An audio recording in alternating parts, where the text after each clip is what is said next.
මටත් කැන්සර් එකක් හැදේවි.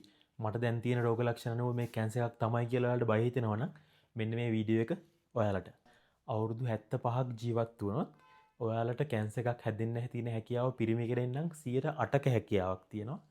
ගෑනු කෙනෙක් නම් 106ක හැකියාවක් තියෙනවා. SL Medic YouTube channel එකට ගොඩක් කාලෙකින් ඔයාලා පිළිගන්නවා. මම ඩොක්ටර් කොළඹගේ.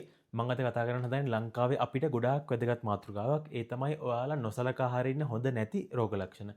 කැන්සර් එකක් ඒවි කියලා නොසලකා හැර ඉන්නවා නම් සමහර රෝග ලක්ෂණ ඔයාලා මේ වීඩියෝ එක සම්පූර්ණයෙන් බලන්න. පළවෙනි රෝග ලක්ෂණය තමයි අසාමාන්‍ය ගෙඩි නැත්තම් ඉදිමුම්. විශේෂයෙන්ම ඔයාලගේ කිහිලිවල, ඉකිලිවල ඊළඟට කාන්තාවන්ගේ නම් පියවරවල තියෙන ගෙඩි නැත්තම් ඉදිමුම් සති කිහිපයක් තිස්සේ තියෙනවා නම් මේව නොසලකා හරින්න හොඳ නැහැ. විශේෂයෙන්ම පියවරු ආශ්‍රිතව තියෙන ගෙඩි.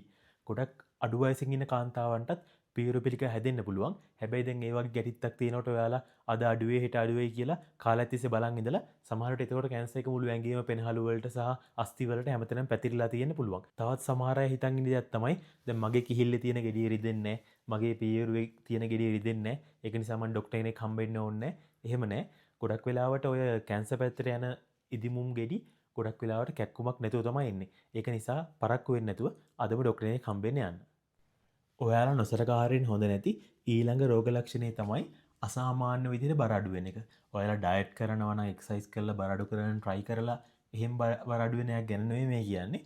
ඒ මුකුත් කරන්නේ නැතුව අසාමාන්‍ය ලෙස බර අඩු වෙනවා. සමහරට මාසෙට කිලෝ 4ක් 5ක් වගේ අසාමාන්‍ය බර අඩුවීමක්. සමහර විට බලන්න මේ බර අඩු වෙන එක හොඳයි නේ කියලා. විශේෂයෙන්ම ආහාර මාර්ගය ආශ්‍රිතව ඊට පස්සේ අග්න්‍යාශය ආශ්‍රිතව පෙනහළු ආශ්‍රිතව වෙන කැන්සර්ස් වලදී නැත්නම් පිළිකාවලදී මේ වගේ බර අඩුවීම එක් ප්‍රධාන රෝග ලක්ෂණයක් විදිහට හඳුන්වන්න පුළුවන්. ඔයාලා නොසලකා හරින්න හොඳ නැති ඊළඟ ලක්ෂණය තමයි ඔයාලගේ මුත්‍රා කිරීමේ සහ මල පහ කිරීමේ චර්යාවේ සිදුවන වෙනස්කම්. සමහරට ඔයාට සාමාන්‍යයෙන් නිතර බඩ වේලන කෙනෙක් නෙමෙයි නම් සමහරට ඒ වගේ බඩ වේලනවනේ.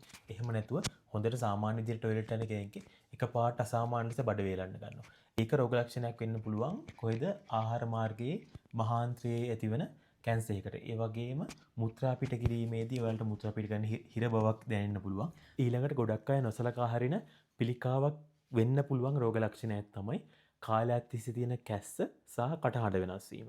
ගොඩක් වෙලාවට මේක ගොඩක් අය නොසලකා හරිනවා. කැස්ස අඩු වෙයි කියලා හිතාගෙන වේලේ කැස්සක් තියෙන කට්ටිය ගොඩාක් කල් ඉන්නවා. මේ වියලි කැස්ස ඔයාලගේ ශ්වසන මාර්ගය සහ ඊට පස්සේ පෙනහළු ආශ්‍රිත කැන්සර් එක මූලික ලක්ෂණයක් වෙන්න පුළුවන්. ඊළඟට කටහඬ වෙනස් වීම ඔයාලගේ උගුර ස්වරතන්ත්‍ර ආශ්‍රිතව තියෙන කැන්සර් එක මූලික රෝග ලක්ෂණයක් වෙන්න පුළුවන්. ඊළඟ ලක්ෂණය තමයි සුව නොවන තුවාල. මේව නම් ගොඩක් වැදගත්. මොකද මේ විශේෂයෙන්ම ඔයාලා කට ඇතුලේ බුලත් වීට කන කට්ටියගේ බීඩි සිගරට් බොන කට්ටියගේ කට ඇතුලේ කාලයක් තිස්සේ රතු වෙලා කාලයක් තිස්සේ තුවාල වෙලා බෙහෙත් ගත්තත් හොඳ වෙන්නේ නැහැ. එක එක ක්‍රීම් අර ගන්නවා කවුන්සිලින් ගෑවට හොඳ වෙන්නේ නැහැ. මේ වගේ එකක් තියෙනම් ඒක ගොඩාක් දුරට කැන්සර් එකක් පැත්තට යන්න පුළුවන්. මූලික අවස්ථාවේ හඳුනාගෙන ප්‍රතිකාර ගත්තොත් 100% හොඳ කරන්න පුළුවන්. මුඛයේ ආශ්‍රිත පිළිකා ඊට පස්සේ සමහරුන්ගේ හමේ තියෙන තුවාල විශේෂයෙන් පියවරු වල තියෙන තුවාල රෝග ලක්ෂණයක් වෙන්න පුළුවන්. මොකද්ද? පියවරු පිළිකාවක්. ඒක නිසා මේ වගේ කාලයක් තිස්සේ සුව නොවන තුවාලයක් තියෙනවා. අනිවාර්යෙන් වෛද්‍ය උපදෙස් ලබා ගන්න. ඊට පස්සේ මේ කියන්නේ ප්‍රධාන වශයෙන් කාන්තාවන්ට. ප්‍රධාන වශයෙන්ම ඔයාලගේ මාසෘතිය අවසන් වෙච්ච කාන්තාවට සාමාන්‍යයෙන් අවුරුදු ලංකාවේ 48 වගේ වෙනකොට ඔසප් චක්‍රය සම්පූර්ණයෙන් වගේ නවතිනවා. මේ නැවතුණාටත් පස්සේ ඊට අවුරුදු කිහිපයකට පස්සේ වගේ ආයෙසරයක් සැරෙන් සැරේ බ්ලීඩ් වෙන්න ගන්නවා. දැන් අවුරුදු 50 ගණන් 60 ගණන් වලදී සැරෙන් සැරේ ලේ යන්න ගන්නවා නිකන් පීරියඩ්ස් ඇදිලා වගේ. මේක ඔයාලගේ අනිවාර්යෙන්ම ගර්භාෂය සහ ඒ ආශ්‍රිතව තියෙන කැන්සර් එක මූලිකම රෝග ලක්ෂණයක් වෙන්න පුළුවන්. ඒක නිසා ඒ වගේ තත්ත්වයක් තියෙනවා නම් හැකි ඉක්මනින් වෛද්‍යවරයෙක් හමු වෙන්න. ඊළඟට කියන්න හදන්නේ හමේ ඇති වෙන ලප ගැන. ඔයාලා දැන් පොඩි කාලේ ඉඳලා තියෙන උපන් ලපයක් වගේ නෙමෙයි. ඔයාලගේ කලින් තිබ්බ නැති ලපයක් මතුවෙනවා. ඊට පස්සේ ඒකේ හැඩය වෙනස් වෙනවා. වර්ණය වෙනස් වෙනවා.